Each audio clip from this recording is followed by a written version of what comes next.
I personally think they've been around for years, and they're documenting what's going on Earth. For what reason, I don't know.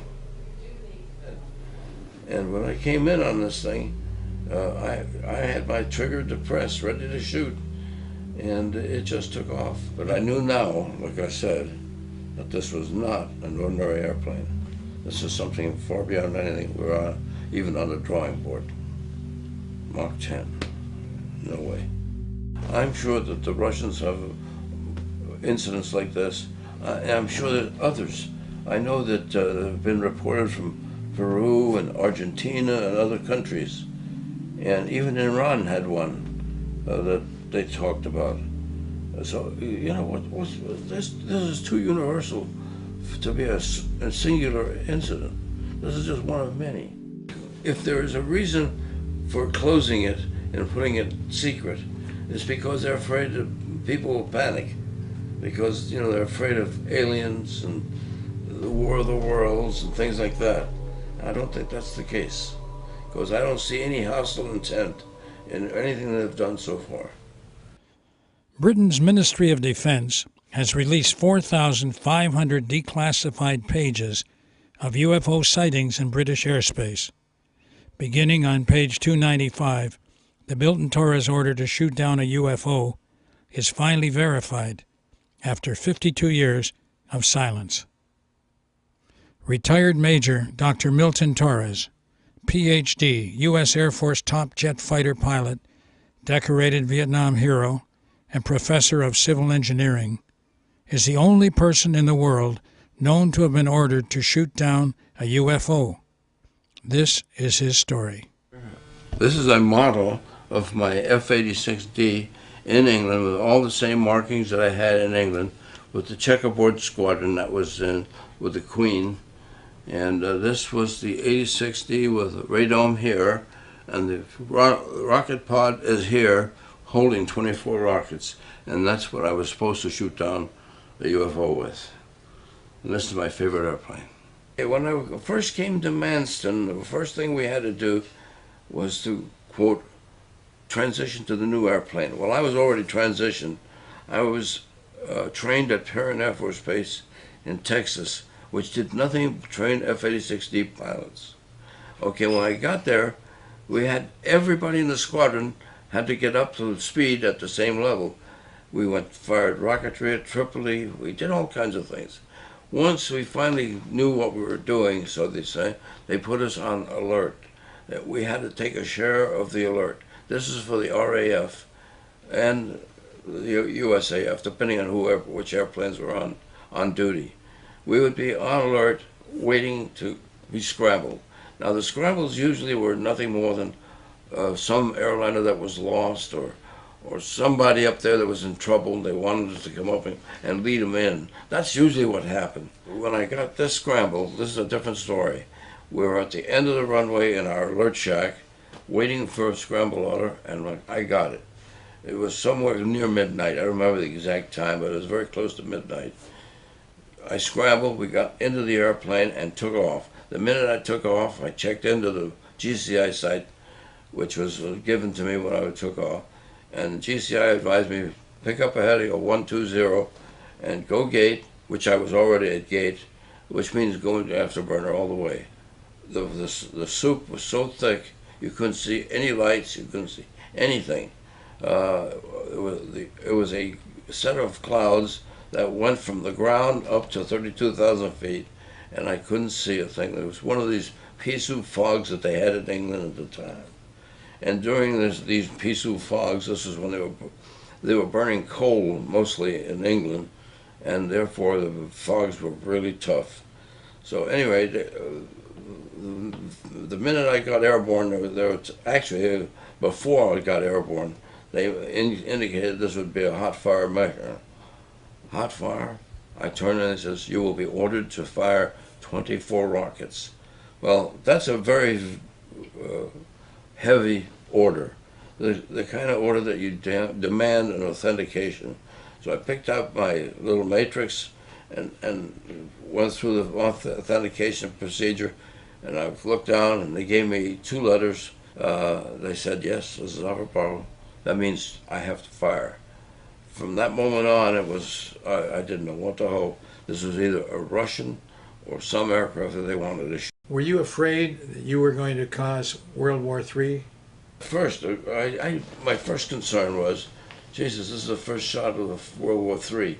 I didn't want to hear that, but nevertheless, that's what ran through my mind. I just went through the motions. I was ordered to fire on this machine, and I was going to fire on it. I was going to salvo rockets, 24 of them. That was my orders, 24 rockets. That's the whole load of shot.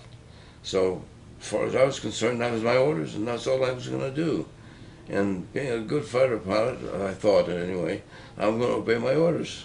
And just salute and say, yes, sir, and proceed ahead. I had no idea what it was. So we continued on the mission. I selected the rockets. I was ready to go. They advised me to turn on a heading. There'd be a firing. We actually made what they call an intern vector. So that means my wingman was about 5 miles behind me. We would turn on the same vector, and we would come into this, whatever it was, bomber or whatever. They advised me, look on your port side at about 15 miles. That's where it's at. Sure enough, there it was. As big as I said before, as big as an aircraft carrier as far as the blip was concerned. It was an easy lock on, very easy. My radar was telling me that I got about 200 knot overtake on him, over what he was going, and I was going at Mach 0.92, and being Mach 1 would be around 750. We couldn't go that fast.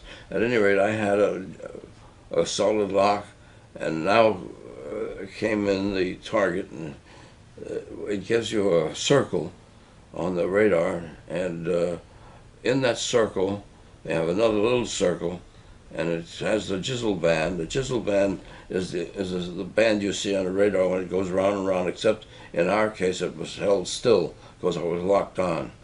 Anyway, as I was going in, I looked up there, my overtake was holding at about 250 to 300 knots, somewhere in that neighborhood, closure rate. And then all of a sudden, I got started to shrink. This means I'm going to tell him. I said, Judy, which means to them that I've got the complete intercept on my own. I'm ready to fire. I pulled the trigger, and nothing happened. But it was coming in, and just about 2 or 3 seconds to go. It's supposed to go into a flat line, where I just put the dot on the line, and the radar takes over all computations and fires the missiles if I have it depressed. Well, that didn't happen. Next thing I know, I look up, I see the Jizzle band was in center, and this blip was going straight north, straight away from me, and away from me, and it was going at I estimate Mach 10, because it was so fast. And the RAF told me this time that we've lost our target. He went off our radar completely, and we have a 250-mile scope, and he's gone. And I said, well, he's gone with me too. He's out of range. I'm returning and going home. So I did, and they vectored me to home plate. At any rate, that's when they told me that call me on the landline, and I got the rest of the information on the landline. Then they told me that the British were sending somebody down from London to debrief me, and that's all that happened that day. I landed, went home. The next morning I went to work, and this guy, the spook, comes in, and Ron Kane brings him to me, and I had no idea who he was or what. Anyway, he flashed a card that wasn't National Security, but it was an official government bag. And so I expected it might be CIA. Who knows what it was? He was a spook, that's all I knew. So I told him the whole story, and he told me, no uncertain terms, don't tell anybody, that this has been declared top secret, and if you open your mouth to anybody, that includes your commander or your wingmen or anybody else, if you open up your mouth to anybody, and it says, we'll get you off of flying status. That was enough for me to be quiet for the rest of the time. In layman's terms, how fast is Mach 10? An SR-71, which is called the Blackbird, is no longer flying for the Air Force, but it was flying at 3,000 miles per hour. Mach 10 is more than like 10,000 miles an hour, 10 times the speed of sound. My Blackbird couldn't fly that, and nothing on the drawing board that we've got now can fly that, except maybe the shuttle as it goes through the atmosphere. So those airplanes, those missiles, would go very high speeds, but not like this one, because this UFO was able to stop and orbit over the ground, come from great speeds to a sudden stop that would kill us. With inertia, we would be strained to the straps, so to speak, with that kind of speed. Yet it could accelerate to 10,000 in no time at all. So this means it's something beyond our propulsion systems. Now, I can imagine in the future that they have magnetic propulsion systems based on gravitation of spheres such as Jupiter and Venus and Mars and what have you. But we don't have that system yet until we're able to harness the gravitational pull. We won't be able to do that. These people are doing something with their propulsion system that we haven't been able to do as yet. That doesn't mean we won't. We probably will. They're ready to go on. But Mach 10 is extremely high speed. Listen, I don't know what this alien spacecraft is made of. The last I heard, it was very light. However, we don't have the materials at this time, but we will have, because in the case of the SR-71, those materials were not together.